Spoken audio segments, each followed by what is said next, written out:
Welcome back, you all, for CHD 202, Children's Creative Experiences. In this particular episode, we're going to be learning about guiding storytelling and language experiences for Chapter 20. So here we go. The words "once upon a time" convey imaginary creatures and magic for young children. The art of storytelling has delighted millions of children throughout the ages. By inviting children to share in a make-believe world of adventure, the storyteller provides a wonderful educational tool. So join me as we learn all about guiding storytelling and language experiences. So our first objective we're going to cover is to explain how storytelling and language experience promote developmental growth in both physical, social, emotional, and cognitive areas.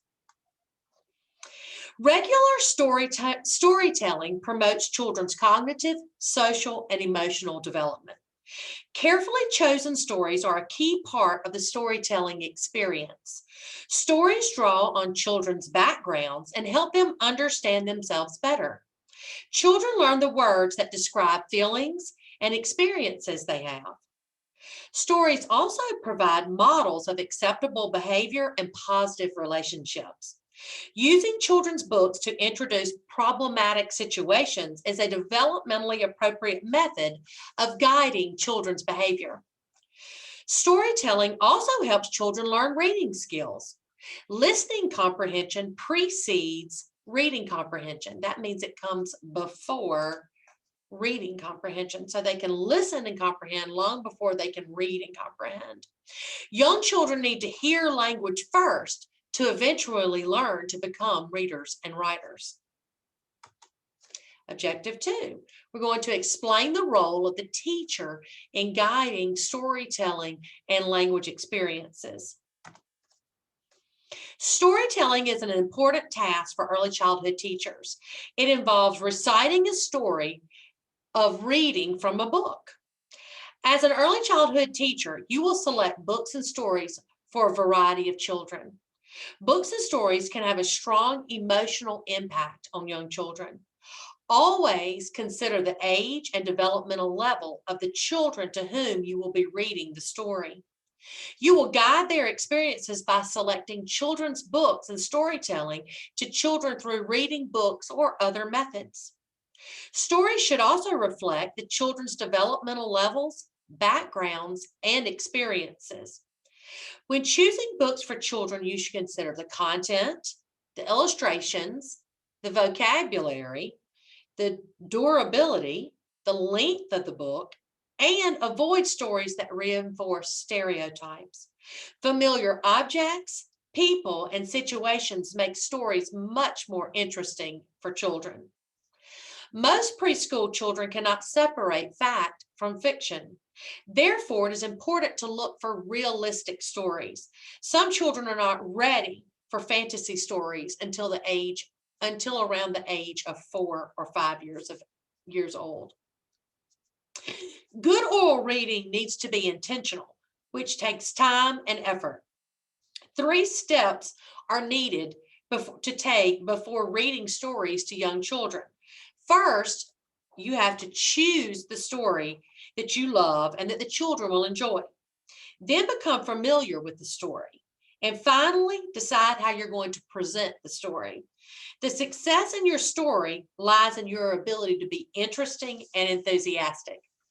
Reading to children is planned, and there are steps in preparing to read. You have to introduce the story, then read the story, and then handle the ending of the story. It's also important to understand how you handle interruptions, maintain the interest of the children, and then support any dual language learners you may have in your classroom. In addition to reading stories aloud, there are other creative methods that help storytelling come alive. Guidelines for these methods are like those of reading aloud. First, you have to decide whether you will read from a book or make up your own story. Next, record yourself or stand in front of a mirror practicing until you know it well. This will help you perform as a storyteller. Some types of these storytelling methods include draw and tell, audio and digital storytelling, puppets, individual or group stories, big books, ebooks, and e-readers, teacher-created digital stories, flannel boards, and retelling stories. An important part of the classroom is the library area. This will have books and other storytelling equipment. Books should be arranged so children can see the cover to attract their interest. The books for the library area should be carefully chosen and rotated frequently. Literature should be integrated into all areas of the room by putting books about buildings and transportation in the block center and books related to water in the sensory area. Now, let's review what we've learned.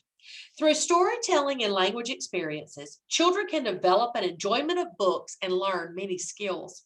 Stories can be found in printed sources or created by the teacher. Teachers must select stories carefully so content matches the developmental levels and experiences of the children. So in addition, content must be free of stereotypes. Illustrations should spark interest and be pleasant. The vocabulary and story length must match the children's skills. And finally, the books must be durable. Before reading to children, it is important to prepare ahead of time. Beside reading a book, there are several ways to share a story. Draw and tell, recordings, and flannel boards are just a few of the options. So that wraps us up for this episode. You can learn more about this topic by reviewing the resources posted in your course. And as always, if you have any questions, please contact me. And thanks so much for joining me, Mrs. Murph, as we learn all about guiding storytelling and language experiences. See you next time.